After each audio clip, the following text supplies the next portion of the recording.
So the number one thing that I encourage people to focus on is running. Literally run, run, run. This is the number one important factor for someone to prepare for HYROX.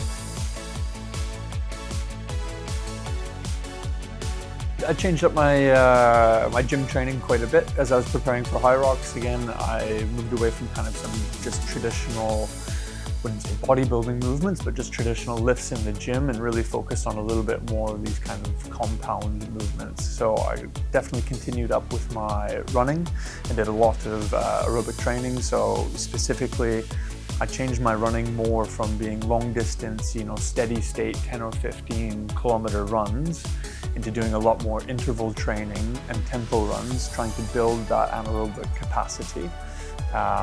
And trying to get my speed up a little bit faster. When it comes to the competition, we're only going to be running 1 kilometer segments at the most at one time.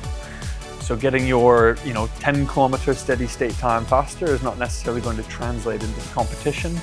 So I certainly spent a lot more time at the track focusing on shorter and sharper workouts.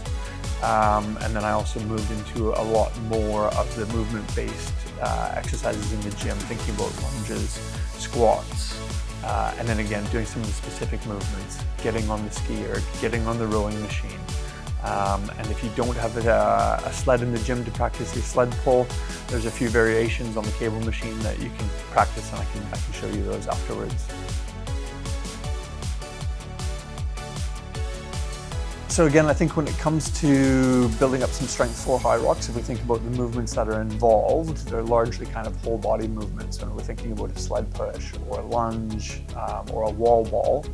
So I would be focusing on more compound type of strength training. So that would be things like squats, a combination of front squats and back squats, deadlifts. I wouldn't get too bogged down with some of your more specific bench press or bicep curls. I don't care if you can bench press 100 kilos. That's not going to help you carry a dumbbell around the course of you doing lunges or doing a wall ball. So again, I think some more compound movement training is where we'd want to focus.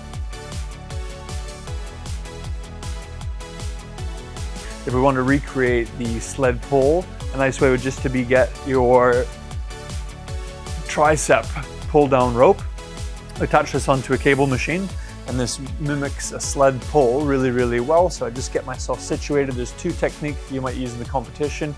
One might be simply just pulling the rope while you're in a static position. Other people who maybe weigh a little bit less or aren't as strong might want to work on walking out with the rope and then coming back in. And this is a way that we can pull that weight up and really kind of mimic what we're going to have to do in the competition.